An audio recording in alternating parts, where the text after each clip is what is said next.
How's it going, everyone? This is Charizard James here with another Battle of the Guilds video. This is episode 8.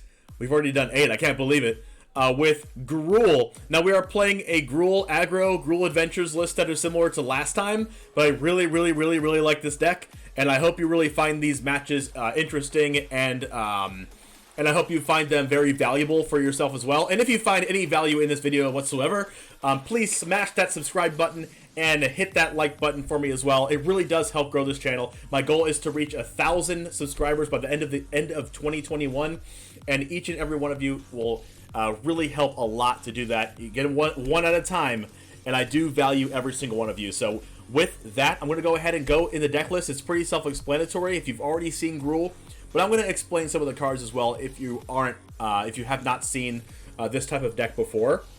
We have 4 Edgewall Innkeepers. We have a adventure package in here, if you will. We have adventure for Edgewall Innkeeper. Every time you cast an adventure creature's half of the adventure spell, draw a card. Then we have Embereth Shieldbreaker as another adventure spell. This destroys an artifact like an Embercleave or a Great Henge or a Mazemind Tome. We have 4 Bonecrusher Giant as a really good removal spell, and also a 4/3 body, and it's also an adventure card, one of the best cards in Standard, if not, it's probably top 5 best cards in Standard. We have 4 Lovestruck Beast here. Not only is this a 5-mana 3/3, but it leaves a 1/1 behind. It attacks for a lot, and it's an adventure creature. We also have, so that rounds up our adventure package, if you will. We have 1 Primal Might here for some added reach at the end of the game to try to close this game out. We have a more aggro style game plan in this deck than usually Gruul decks would have. Usually it's more like a mid-range style of deck. With some people play like 3 Embercleaves and 3 Great Henge. We're playing 4 Embercleaves and 3 Questing Beasts in the main deck. The fact that this has Vigilance, Death Touch, and Haste makes it a really good aggro threat, not to mention when you put an Embercleave on the Questing Beast. To finish off the deck, we have 4 Brushfire Elementals to give us a little bit more aggressive power and slant as well, and little baby 1/1s and things can't jump block this. We have 3 Scavenging Ooze. This is a little bit high in the main deck for what you would usually see in this deck, but I wanted all of my 2-drops to be creatures. I basically this is curve out 1-drop Innkeeper or tap land into 2-drop, 3-drop, 4-drop Cleave or Henge, which is what I want to be doing in the main deck. Now, transferring, I don't know what I meant to say there, but transferring over to the sideboard, I'm going to let you know a few decks that our sideboard will be good against. We have 3 Fire Prophecies here. We usually board out our Embereth Shieldbreakers when we bring these in, and board out our Brushfire Elementals. But usually we keep our Shieldbreakers in if it's against a mirror match, since Shieldbreaker is good against Embercleave and Great Henge. So we usually just take out Brushfire Elementals for the Fire Prophecy there. Also comes in against Rogues as well. We have 2 Wilt, which comes in against the mirror match because they are going to be boarding in their copies of a Crowan War, and we want to be able to kill the Crowan War. So Wilt also kills the Crowan War, and it also kills Embercleave and Great Henge, and Doom Foretold, and other pesky artifacts and enchantments. We also have 2 Phoenix of Ash that you can side in against Rogues, and it can Rogues can mill you into this card, and you cast it out of the graveyard.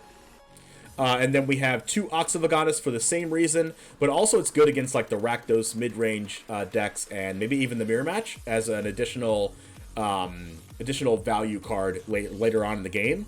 And then we have 2 Vivians as well against other control / mid-range decks. Maybe you're on the play in the mirror match. On the draw, it's a little too slow, but on the play, I would consider bringing this in the mirror match because a lot of the times you just want as much value as possible. So with that said, we're going to go into some games. If you have any questions about anything in this deck, about any card in this deck, any card in the sideboard, if you want to ask me about some of the sideboard plans or a sideboard guide, I will be happy to go over those with you.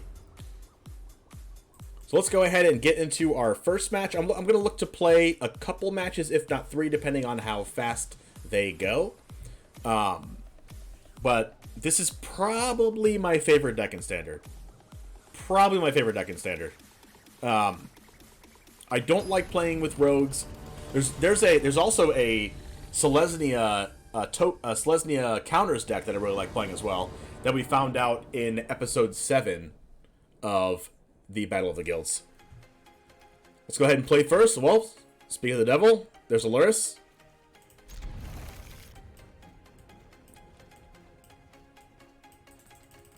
Pretty sure I'm playing the Heart's Desire first, because I want to just start pressuring them as much as possible. And this 1/1 doesn't really mean that much.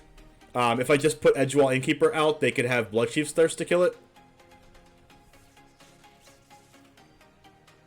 I actually wouldn't be too worried if they Bloodchief's Thirsted it, to be honest.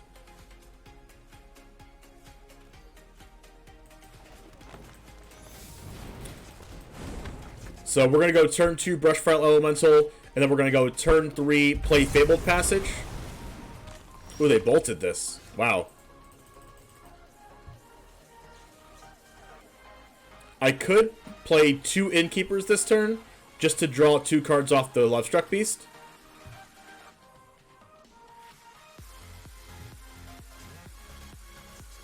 I think I'm going to attack first, because they're not very likely to block. Because, like, what if I have Bonecrusher Giant? I don't think they're going to block. Yep. We got in a 3 damage there.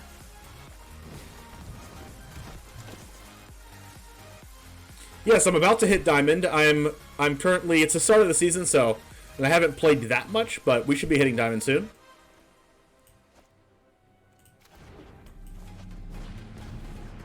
Gonna hold on to my beloved Brushfire Elemental here, I think.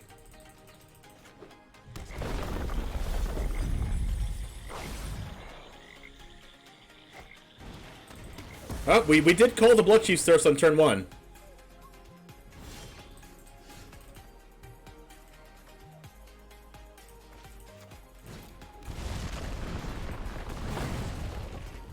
Alright, there we go. Alright, so let's see. If they don't kill our Lovestruck Beast here, we should be in pretty good shape. The opponent is likely to have a Heartless Act, Eliminate, or Drown the Lock.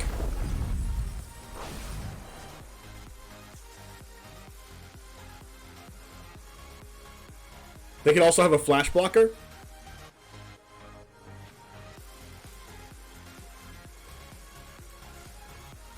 Alright, opponent, what you got? What you got, opponent? So I can do 2 things. I can Brushfire and then Fabled Passage, but then I can't Embercleave.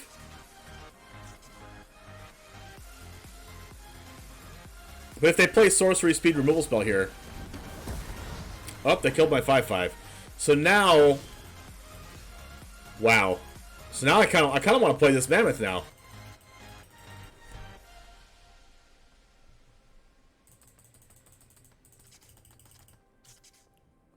I kind of want to play this Mammoth. But, like, the problem with playing the Mammoth is that I'm not going to be able to get as much damage in this turn. I'll be getting 1 damage in this turn. Unless I, like, cleave something.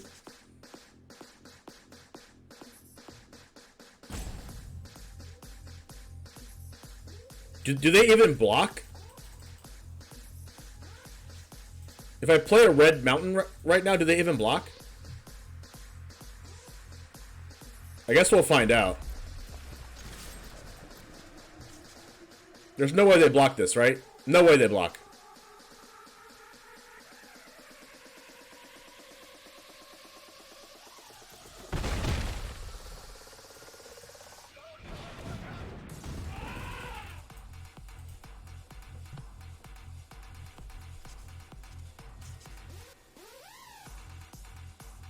So by me not playing Cleave there and me playing Mammoth into my second main phase, it might actually give them the pointer that I might not have Cleave.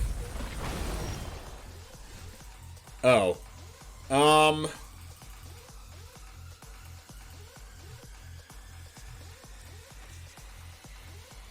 I can Brushfire, Fabled Passage, and Cleave this turn.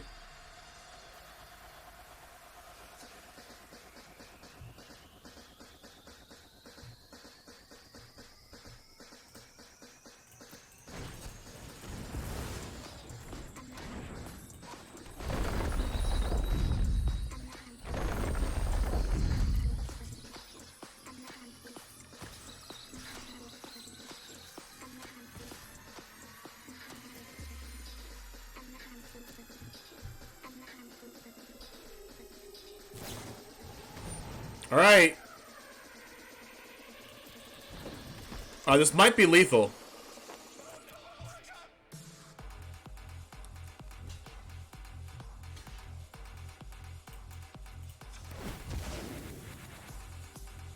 This is exact lethal.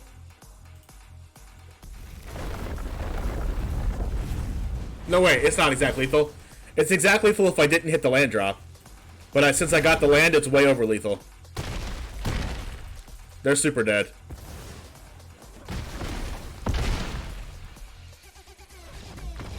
Seems like we played that correctly.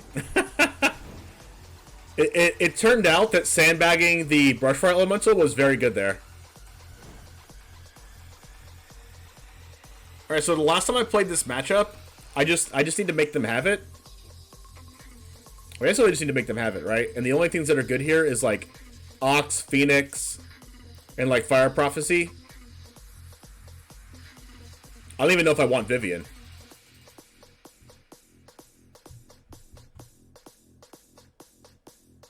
But I don't think I want Henge, which means I don't want Mammoth. I don't want Shieldbreaker.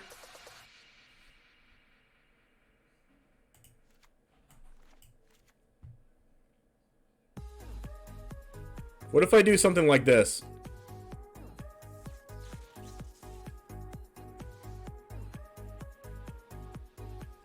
This could be good. I mean, Primal Might's actually not even that good, right? Primal Might can just get us blown out.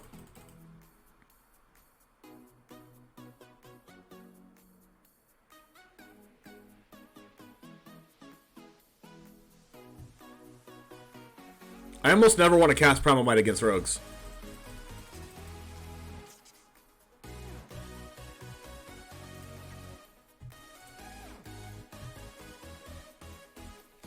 I think I'll just go like this. I really like Vivian against rogues because it puts out a bunch of creatures that can't get countered. But you just have to make sure Vivian resolves. Wow, this is a great hand. Wow, really good hand.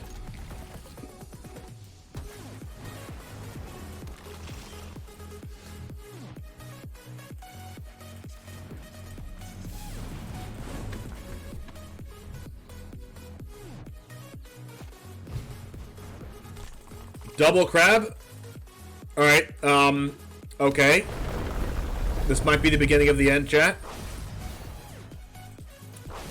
Alright, right now, press pause. If you're watching on YouTube and you think this is the beginning of the end, write it in the comments. Do I win or do I lose at this point in the video? Write it in the comments. Because I have no idea. We should probably just Fire Prophecy this thing.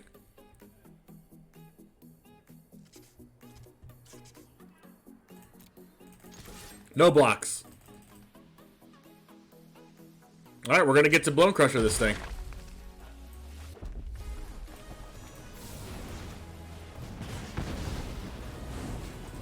It's the little victories, chat. It's the little victories.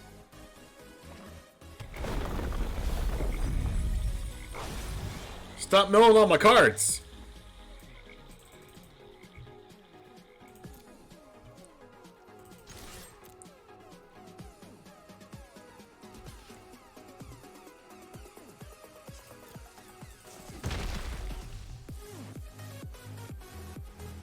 I'm pretty sure I just need to, I'm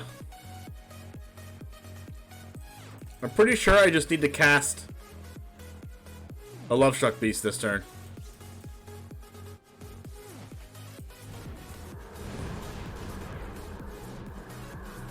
He could have didn't say please, but it is what it is. Please, please, please. I'm saying please. You can't have it if I say please. Please? Alright, see? They didn't have it. They didn't have it.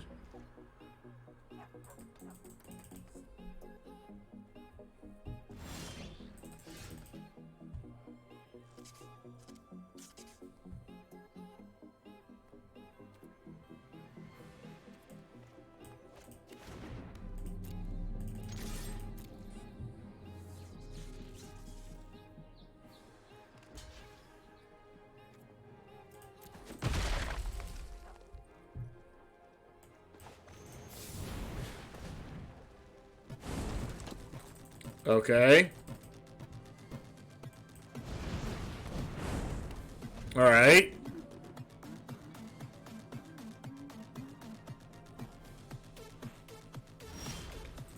Still nothing, huh?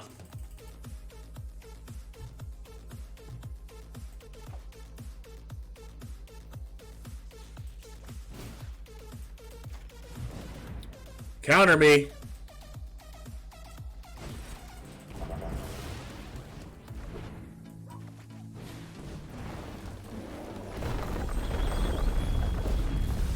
Baited.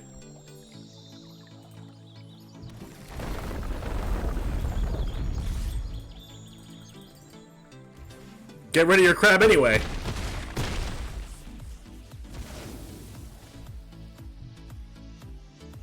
Okay, if they have Extinction Event, I'm not going to play this card.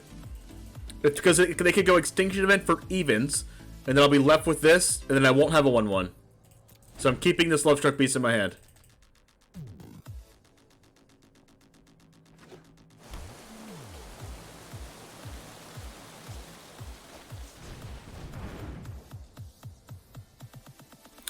Extinction Event is a sorcery. Luris says that each permanent in your starting deck. 1, 2, 3, 4, 5 mana available.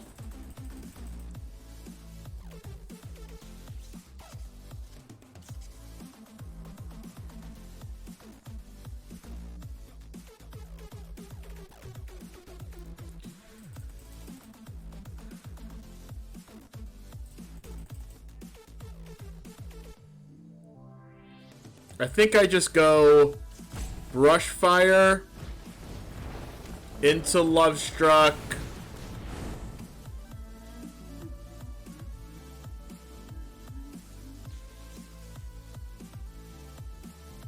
Into play land, attack for 5. And then this is lethal even if I don't draw a land. But they can't attack with this anyway, so we'll see what happens. Second Lull Mage, that's unfortunate. Also unfortunate they have another blue mana here.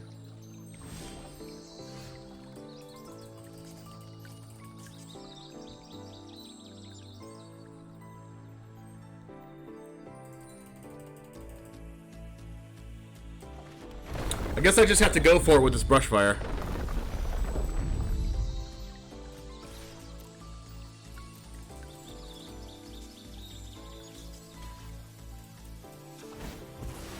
If they have a removal here, then I get punished, but I think it's fine.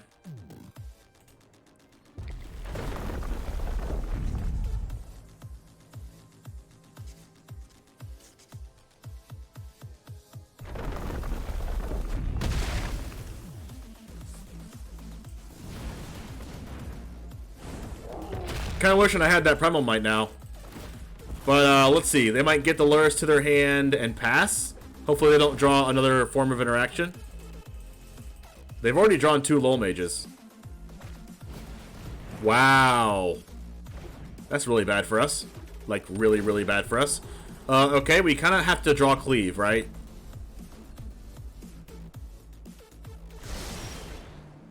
Bonecrusher's not terrible.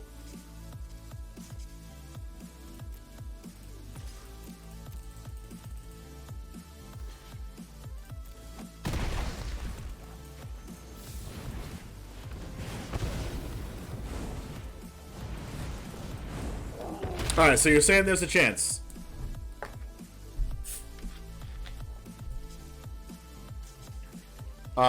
Basically, oh my goodness.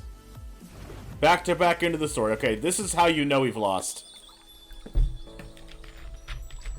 They survive, and then they have infinite into the stories. Well, Vivian was an incredible draw there. It's unlikely that they're going to go to 2 here. Very unlikely they go to 2. So now we just have to hope that they don't have a Drown the Lock or Negate in their hand. I mean, it's pretty tough for them not to have it, but we'd have to go for it. Please don't have it. Oh, they have it. I mean, they've drawn 8 cards in the past 2 turns, so They kind of have to have it, right? Alright, so hopefully these 1/1s can get us there.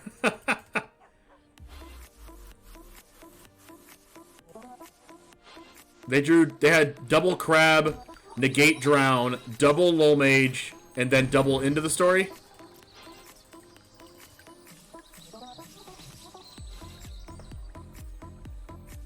We'll see if we can win against all odds here. That's an incredible draw. So we've had back-to-back incredible draws here, but they might actually just have better than us. This is lethal if they don't have a counterspell or removal spell, but they probably do. Alright, let's hope they don't have Cling to Dust. We also have to hope they don't have Soaring Thought Thief. Okay. Yikes. Well, hopefully they attack us and they mill our Ox. So hopefully they don't get a Black Source here and exile our Phoenix of the Ash. Okay, they didn't get one. That's promising. Wow. So they had Cling to Dust anyway, or they just do it for turn? That was weird. Maybe they don't have any more Black Sources in their deck? Aha! That's an Ox for you. Hopefully they don't have a counter spell.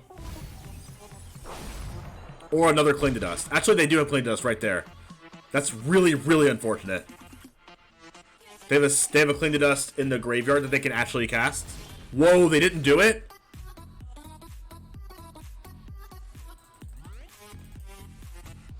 Well, now that I drew Cleave, I kind of want to cast that.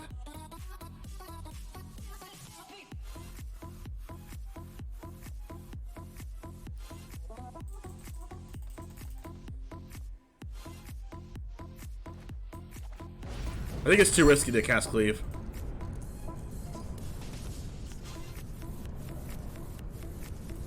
They don't have enough mana to play Cling? 1, 2, 3, 4. They have enough.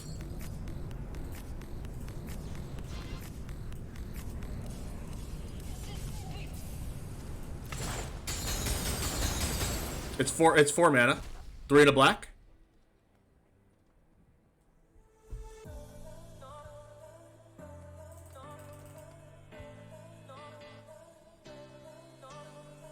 I don't know why they didn't play Cling.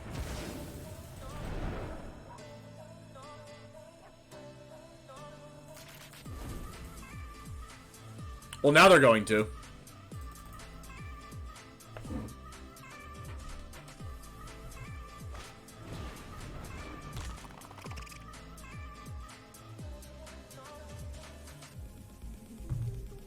Hopefully they mill a second Ox. Actually, they can Cling twice. So even if they mill an Ox or a Phoenix, they can just Cling again.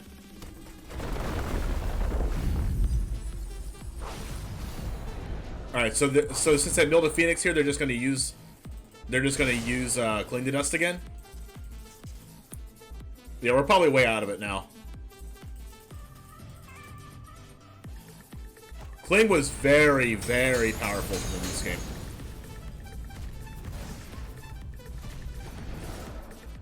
Wow. Our best draw is Ox off the top, I guess. Well, that's also a pretty good draw.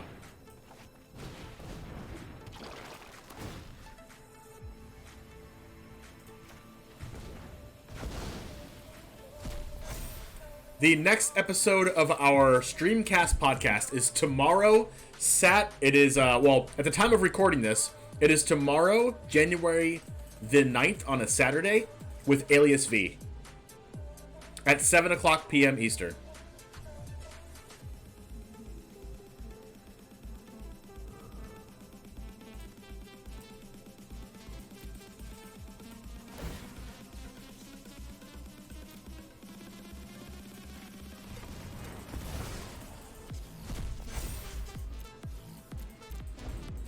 So hopefully I can drag this one out with Scavenging Ooze plus Embercleave, but it's looking really, really difficult right now. But you know, never say never. It could happen.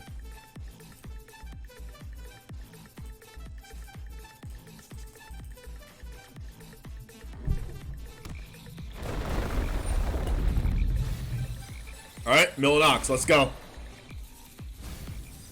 Nope. Thought Thief? Alright, we have... I'm pretty sure we have an Ox left.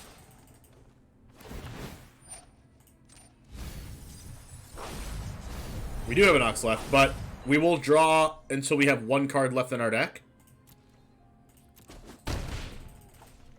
And it kind of has to be... It kind of has to be a red mana to go 2 and 2. That's not a red mana.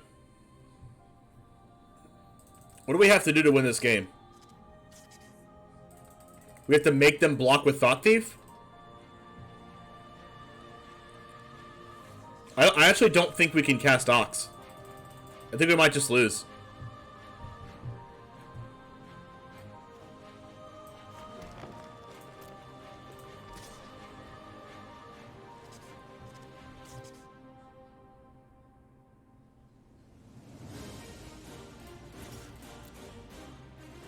I know this telegraphs Embercleave, but we have to do it.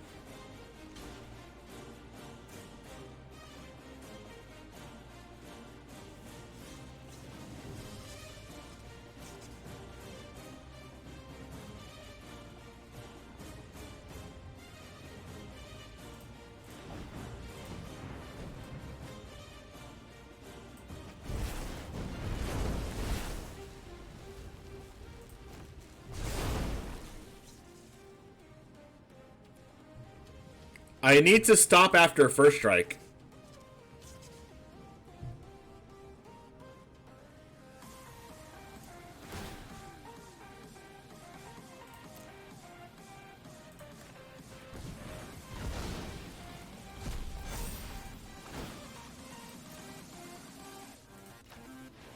But there's nothing for stop after first strike here.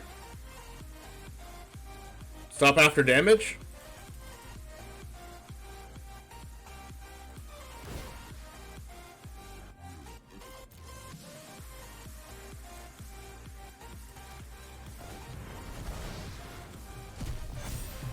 Wait, it's actually lethal, right? This is 20 damage? 20 over 17? 20 over 317.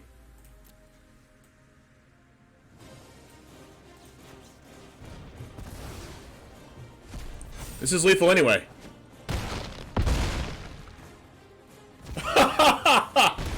Wow. Wow. Okay. Can I have improbable victories for 500, please? Wow. That's a game. Now that's a game. Let's go.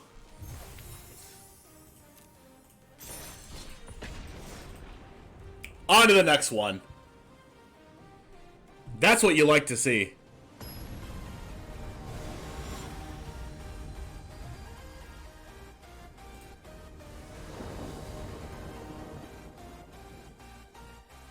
Then again, if Lurrus blocked the 1/1... If Lurrus blocked my 1/1... I don't know if I could have won.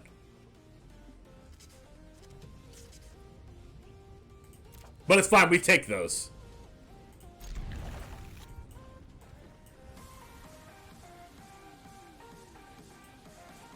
I don't know if I want to play the Mammoth or the Fabled Passage on turn 1. Because Fabled Passage turn 1 is the only way I can Bonecrusher on 2. I think I go Fabled Passage on 1. I know it kind of feels bad since I have 2 tap lands in my hand. But I think I do that, especially on the play. I kind of want to get my Brushfire Elemental out sooner rather than later. Especially against this deck. I also want the Bonecrusher Giant to kill something.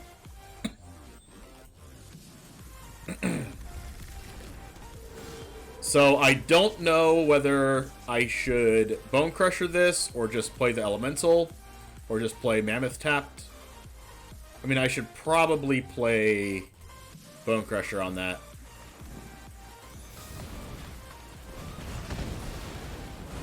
So next turn I can go Brushfire plus Mammoth tapped. Or if I draw an untapped land. My ideal draw is 2 lands in a row. But, you know, that's not going to happen. So if I go Brushfire Elemental, play a land, attack, they could block with the Howled Blade, discard a card. I don't want that to happen. So I'm just going to go 1/1 here. Play Mammoth tapped. And we're definitely going to be siding our elementals out.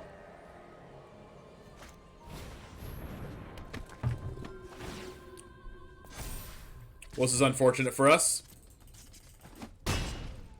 We need to draw lands to stay in this game. Alright, there we go. Alright, now I'm wondering...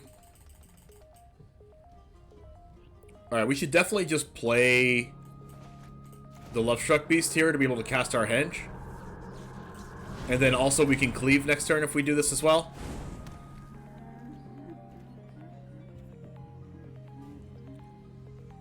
If I attack with this 1/1... Do they block with Aspirant? No way, right?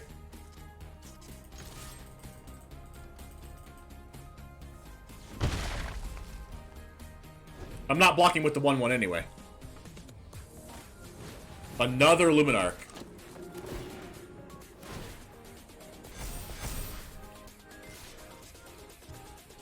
That's not good for us. So we basically need the Great Henge and life gain to carry us here. Scavenging Ooze is definitely a good start. Now we just have to hope they don't have like a Skyclave apparition or something. Triple Embercleave, that's a thing. Alright, so what do we block with? We just block with Lovestruck Beast? And then just like use Scavenging Ooze to grow bigger and bigger?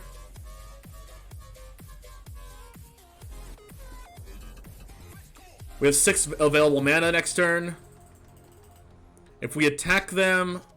I think we should just attack them. Well... If I attack them, they don't block. They go to 14. They could, in theory, pump up this Aspirant or either one of these to 3. And then I'm less likely to block with the Scavenging Ooze, but then I'd have to.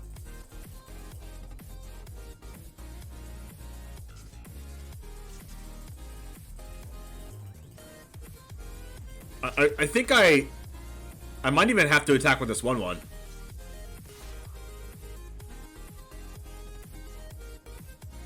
But no, I think I want to chump block with the 1/1.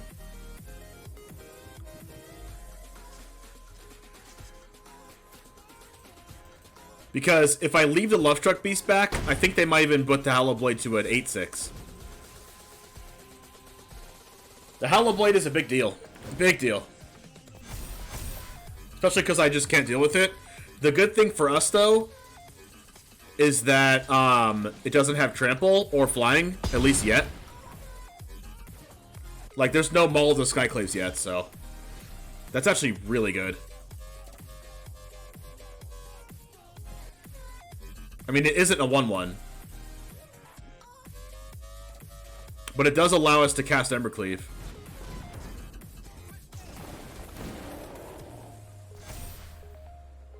Shieldbreaker would be good for their Maul of the Skyclaves. Actually, if they have Maul of the Skyclaves, we actually die.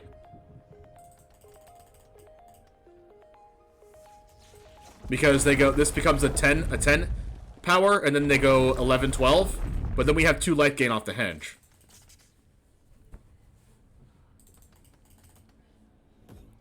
So the play here is the play here Embercleave?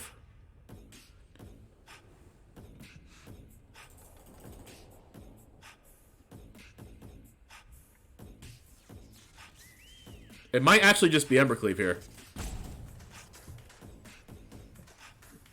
And then just hope to not die.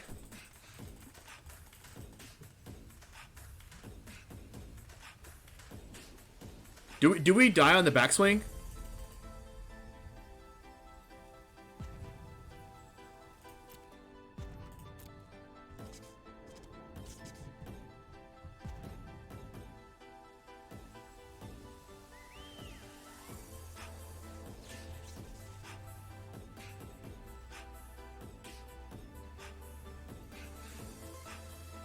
I don't think I can attack with the Lovestruck Beast this turn.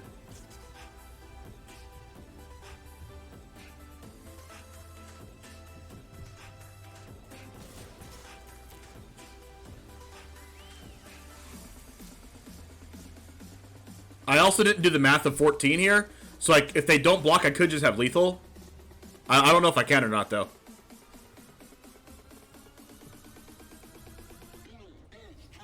Is this lethal? This is lethal, right?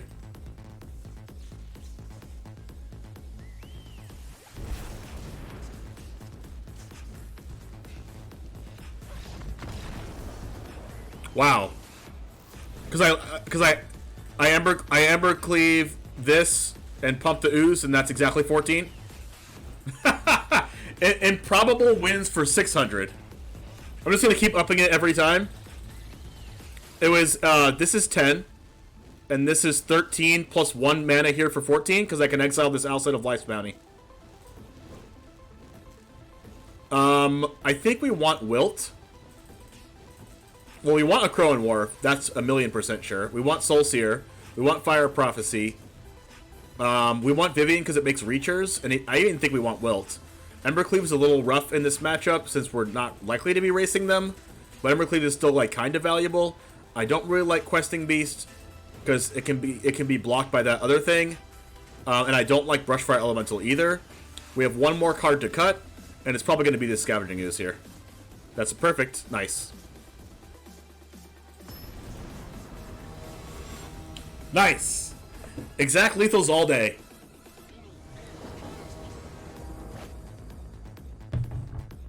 This hand's wonderful. I'm really only missing 1 green mana. I kind of have it here, but I kind of want to play the Mammoth. So if we draw green mana for turn, it's like super ideal.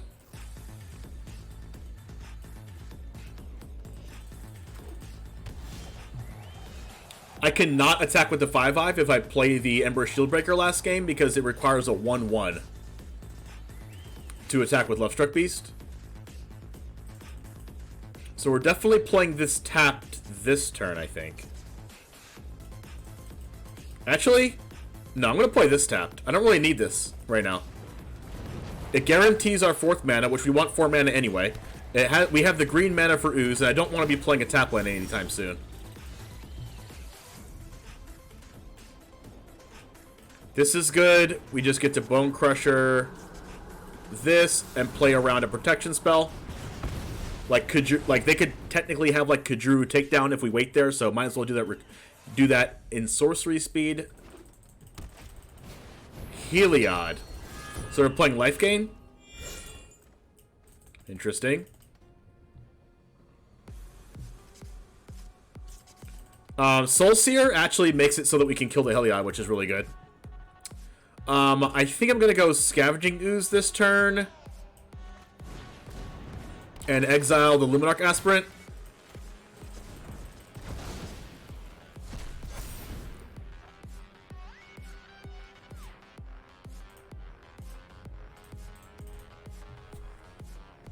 I'm liking the looks of this, chat.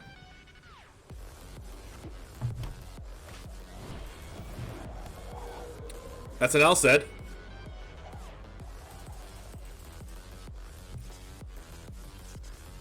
That's fine for us, right?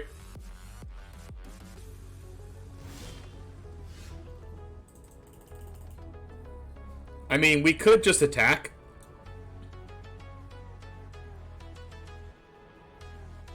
Nothing really stopping us from doing that, right? Actually, if we attack, they could put a counter on Heliod, and then we won't be able to kill it with Soul Sear.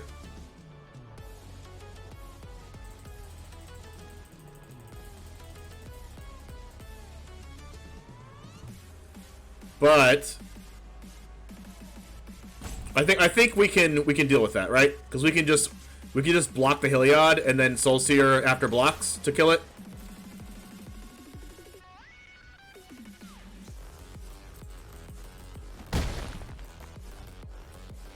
Well, now that they didn't block with the Alced, I feel a little weird. So I should probably just Shatterskull Smashing the Alced.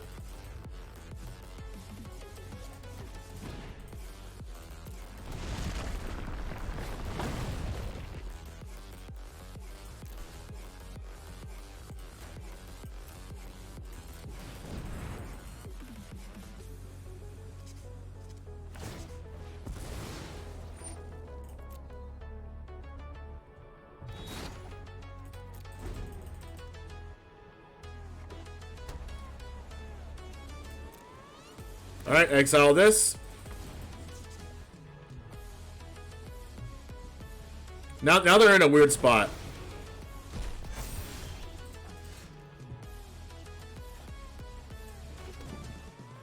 Now we just... I'm pretty sure we just win.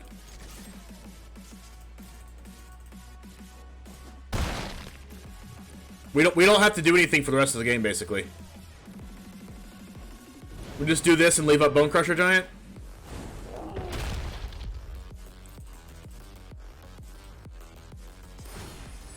Give me lifelink. Give me lifelink. Give me more lifelink. Ooh, they have a castle. That's fine.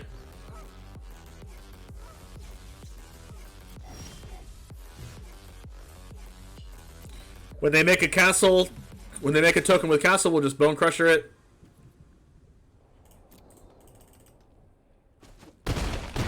We're actually one off of lethal here.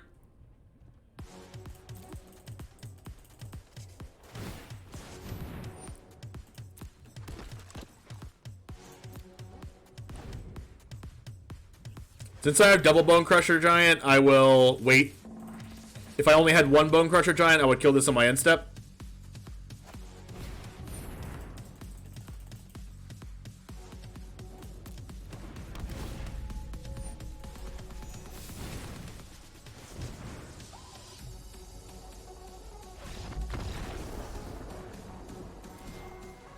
Wow.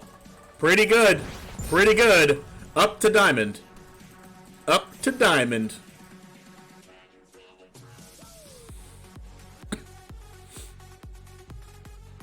Unfortunately, Soul Sear can't go to the face.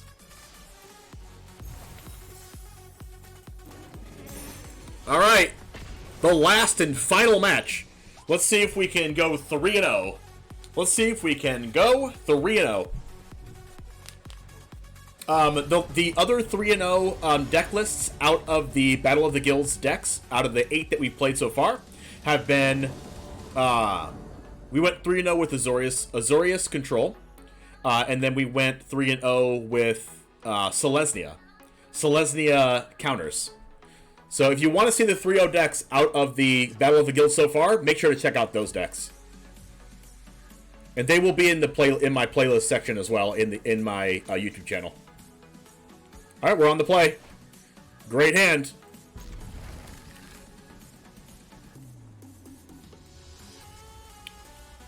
There's something to this Bonecrusher Giant card, chat. There's something to this Bonecrusher card.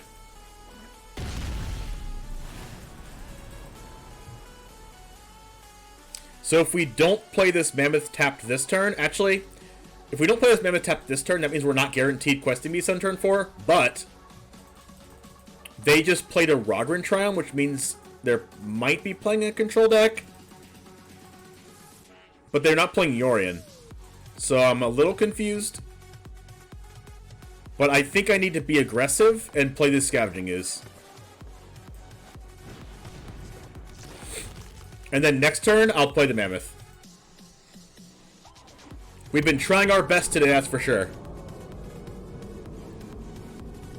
This pathway looks so good. Like, just the art on this pathway.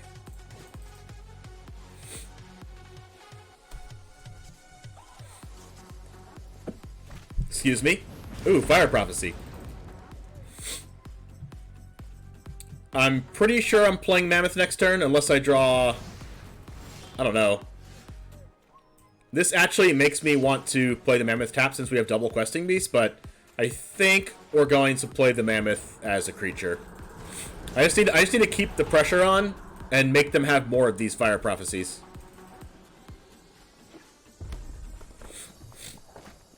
Wow, they did have another one.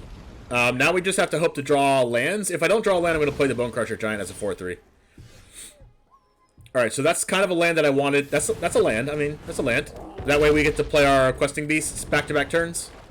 We still haven't damaged them, though, which is unfortunate. We're giving them all the time they need. They might even just be playing Boros and playing the Rogren Triumph as just a cycle land. They could be playing the Boros Transmogrify deck. Technically, I guess. Or they could just be playing Jeskai Control. They didn't miss any land drops because we are on the play. So we both hit our land drops every turn. Okay, so it actually does look like they're playing the Transmogrify deck.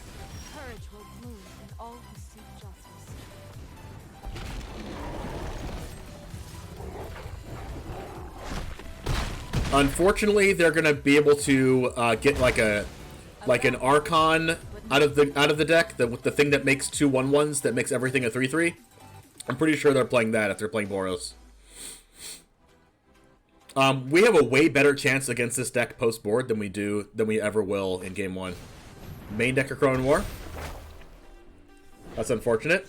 So I guess we just have to wait it out here.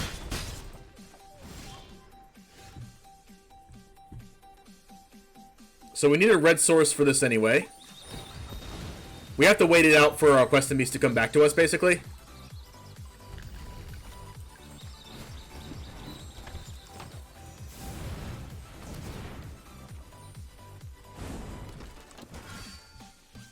Now, if we attack with this Bonecrusher Giant, they might actually block with the Questing Beast, which is still fine for us. Now, I'm forced to attack with these, and they have 2 1/1s to block. So hopefully I draw a Lovestruck Beast next turn, I think. I think Lovestruck Beast or Bonecrusher is probably my best draw. Elemental. This is actually fine, because the 1/1s can't block it.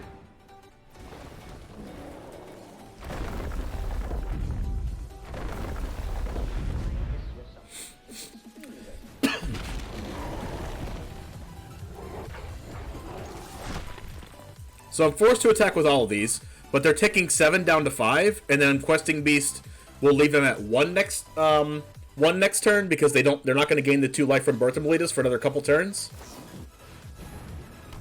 Okay, just kidding. They'll be at 3.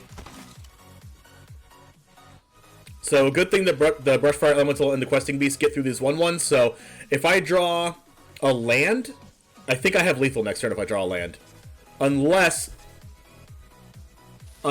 they have like a Yorion or something.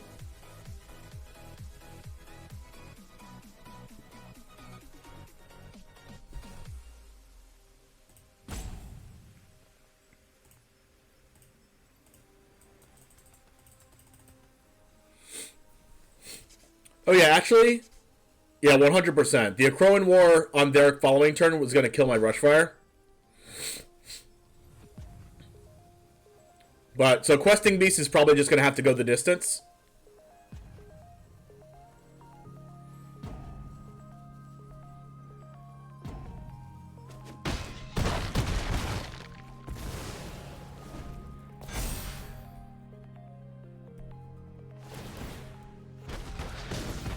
Yeah, this Questing Beast is going to have to play the MVP here for sure. Actually, if I draw Embercleave, I should win. There it is. Alright, so Embercleave is still lethal. Embercleave is still lethal.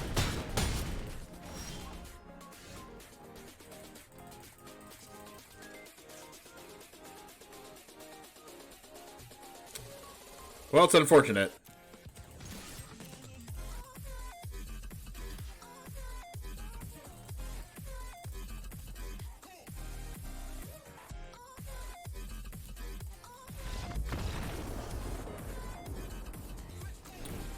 Unfortunately, the main deck of Crone War, Double Fire Prophecy, kind of got them there that game. Let me read this Archon real quick. Okay. So, we want Wilt. I'm not sure if we want Vivian or not. We do want to interact with their Transmogrify type cards, so we do want that. I don't even know if a Crone War is that good. We probably just need to kill them as fast as possible. Shieldbreaker's probably not good.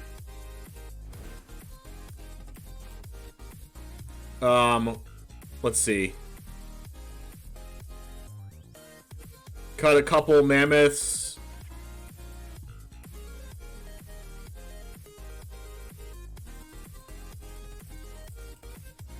What else do we cut here? Just cut the henges?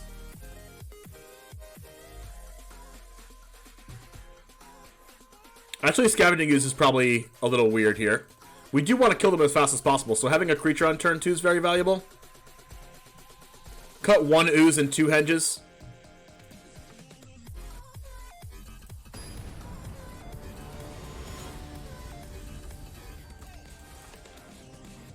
Their only real creature is Archon, but the only way they get it out of the deck is by using Luca or Transmogrify on it, and the way we interact with that is by killing the card that they target. So that's how... Okay, so this hand is good, but it doesn't have any pressure at all. But if I draw one creature, just one creature, I should be fine, but they probably have like glass caskets or apparitions and stuff. So actually they're not going to play Apparition because they're playing that deck. So maybe they just have Glass Caskets and Banishing Lights.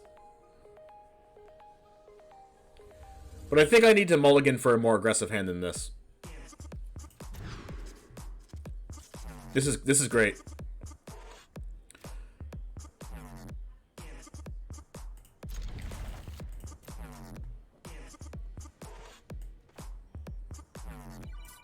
So hopefully they don't have Glass Casket for our Brushfire. Although we don't have interaction for their cards.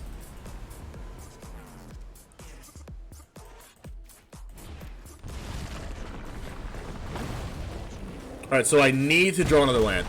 I need to draw another land. Untapped green source would be bonkers right now. I'm kind of surprised they went after that.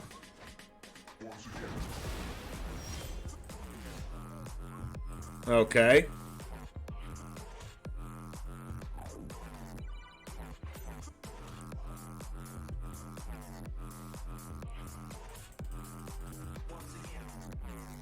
I think I have to play the Fabled Passage here.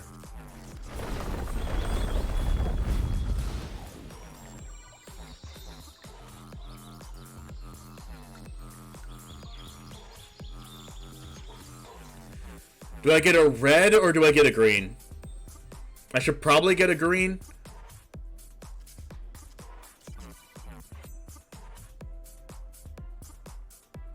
Actually, I should probably get a red because I could probably play this Mammoth as a tap land. But if they have Glass Casket, then I would really wish I got the green. So in order to protect against removal, I think I need to get green here. That was kind of a tough decision, but I'm kind of expecting them to have a Glass Casket type card or another Fire Prophecy or something. Or Banishing Light. And at the very least, this can just be a land like it can be now, since we have another threat here.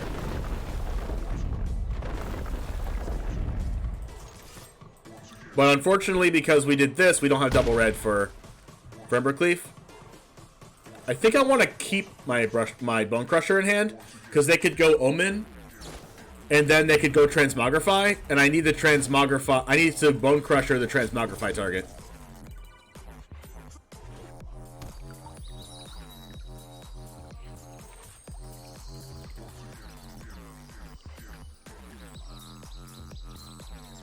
This is a really bad matchup for us. The Archon just really gets in our way.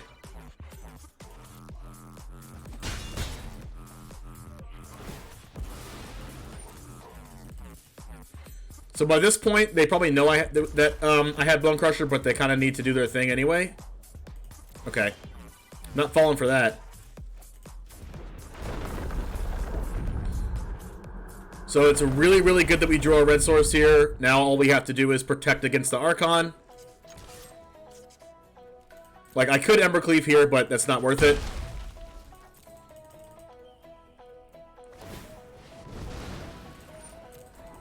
Judging by that scry, they might actually just not have it, or they don't have a way to reuse the Omen anyway, so they're just using it because they have open mana.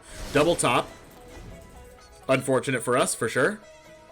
They're at 9, so as soon as if we draw a land every turn, we kill them in 3 turns. At the least.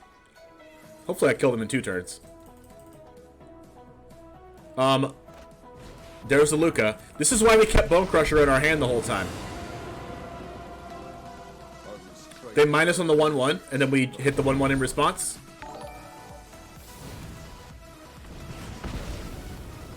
Hey, Maya Playa, thank you for the raid. How's your stream? There's a land. So this is actually 8 damage.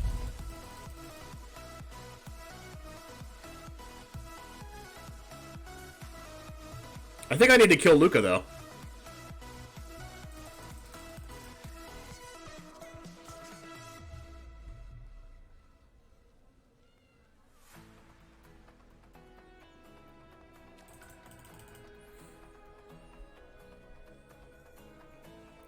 Do I attack them and cleave and put them to 1?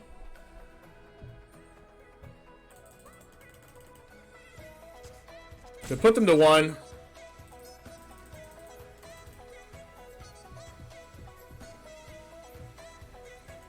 I think I should kill the Luca. And I have to make them have a Transmogrify or a second Luca.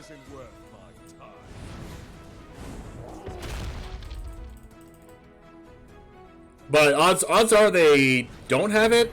Okay, ECD. So if I draw a land, I still don't win. I have to draw a Fabled Passage. Questing Beast.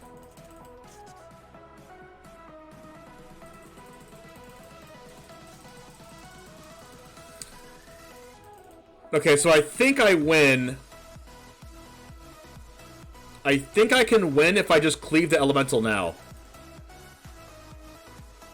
Because if I don't cleave the Elemental now, then I won't be able to. Because it will be taxed by the ECD.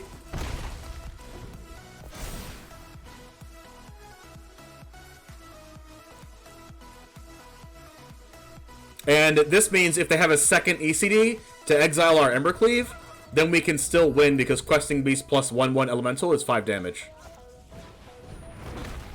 This is still lethal for us.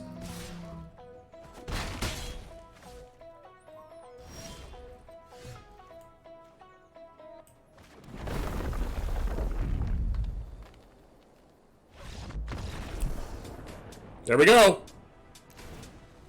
5-head stream.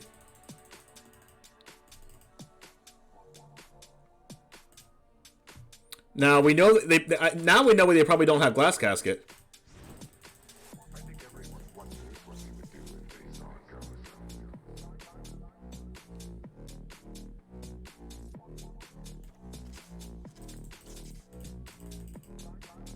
I think I just keep it the way it is.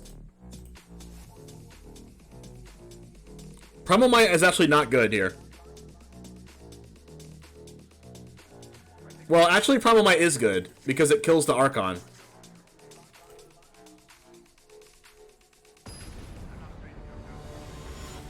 That game did feel kind of close, even though I was in control of the game. Yeah, it felt like I was in control, but I also felt really close if something didn't go our way.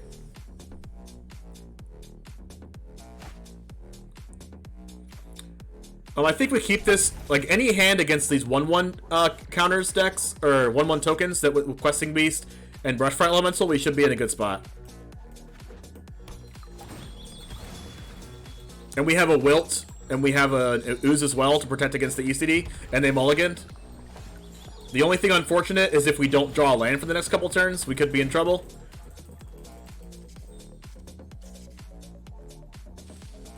I would really like to make this a 3-0. So it seems like they're setting up for another next turn that looks like the Omen. There it is.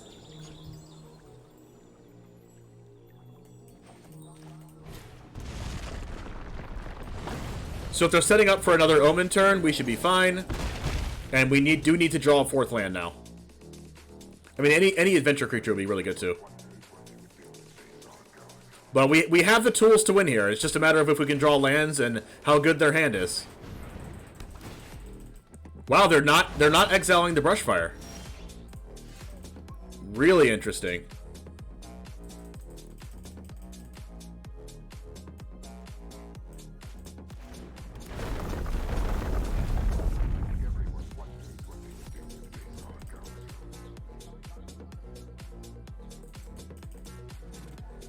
So I think I'm going to go Innkeeper, hold up Bonecrusher. Actually, they don't have a token, so they can't possibly do the play.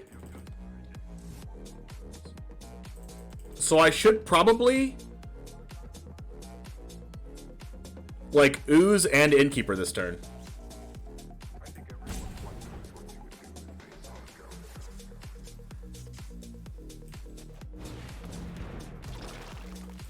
Actually, they also could have Shadow the Sky, which I really wasn't thinking of until right now.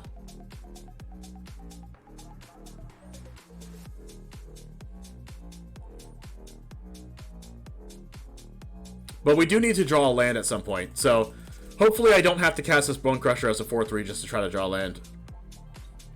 But since they don't have any creatures in play, it's not possible for them to transmogrify this turn. This is really good for us. I think they might be doing this just to draw a land. Maybe they missed their land drop? They did mulligan. Yep, they did miss the land drop. Alright, so I need to... Maybe I should just Wilt to draw a card.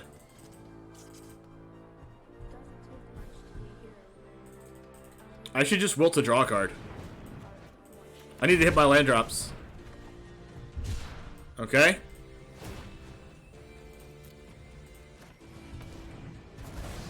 Hit him to 11. Hitting them to 9 that turn if I drew a land would have been very, very good. They conceded because they didn't draw their land. Our hand was loaded, but theirs probably was too. That was a weird game. That was a weird game. Fabled Passage would let us win the game there. That's the power of Brushfire Elemental and Questing Beast. Just incidentally, just so good against so many decks. Alright, well that finished off our 3-0. Undefeated. Undefeated in our very huge sample size of 3 matches. But even though we went undefeated in that, we, you know, this deck's not always going to go undefeated, obviously. But I'm really, really, really impressed with this. More of an aggro slanted build. I mean, every match felt like it could kind of go both ways, but I felt favored in all of them. I mean, I guess against Rogues was like the only time I was really like, maybe I could lose that one. But I mean, it's definitely hard to say whether that last match could have gone either way, because they could have just hit their land drops, and then when we missed our land drops, so it could have definitely gone both ways there. But this deck is very, very impressive. Please try out this build. This would be my preferred build if I was playing in the tournament today or tomorrow morning. This would be the build that I would be playing 100%. Very linear game 1 plan, but it also has interaction with Bonecrusher Giant, Scavenging Ooze, and Embereth Shieldbreaker, and it has long-term game plans as well with the Great Henge. So super, super good. This will be it for Battle of the Guilds Episode 8, Gruul Aggro / Adventures version. Have a wonderful rest of your day, folks, and stay tuned for Episode 9, which will be Rakdos. We'll see you next time.